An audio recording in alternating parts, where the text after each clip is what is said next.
যে সমস্ত বুদ্ধিজীবীরা আমি ভাবতে পারিনি, অন্তত আমি ভাবিনি যে 2011-র পরে নতুন সরকার ক্ষমতায় আসার পরে তারা যেভাবে নিজেদেরকে বিক্রি করে দিলেন, সরকারের কাছে নিজেদেরকে সঁপে দিলেন, তার মন ও প্রাণ সমস্ত যে এবং মেরুদণ্ডটাকে বিক্রি করে দিলেন কিছু অর্থের লোভে, কিছু রেজিগনেশনের লোভে।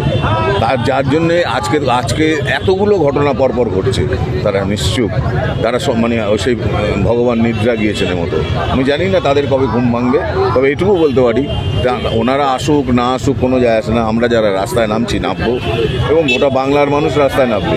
সন্দেশখালীর মহিলারা সেটা দেখিয়ে দিলেন। সবসময় যে বুদ্ধিজীবী লাগবে তা নয়, এটাও বাংলার মানুষকে বুঝতে হবে। যেভাবে সন্দেশখালীর মা বোনেরা রাস্তায় নেমেছেন, এটা আমাদের একটা নতুন দিশা দেখালো। যেভাবে কামদুনিতে মা বোনেরা রাস্তায় নেমেছিল, এটা একটা দিশা দেখিয়েছিল। সুতরাং দরকার নেই এই সমস্ত বুদ্ধিজীবী, যাদের বুদ্ধি বিচার বিবেক বলে না যে এই ধরনের অত্যাচার সমাজে বন্ধ হওয়া উচিত, তারা ঘরে ঘুমিয়েই থাকুক।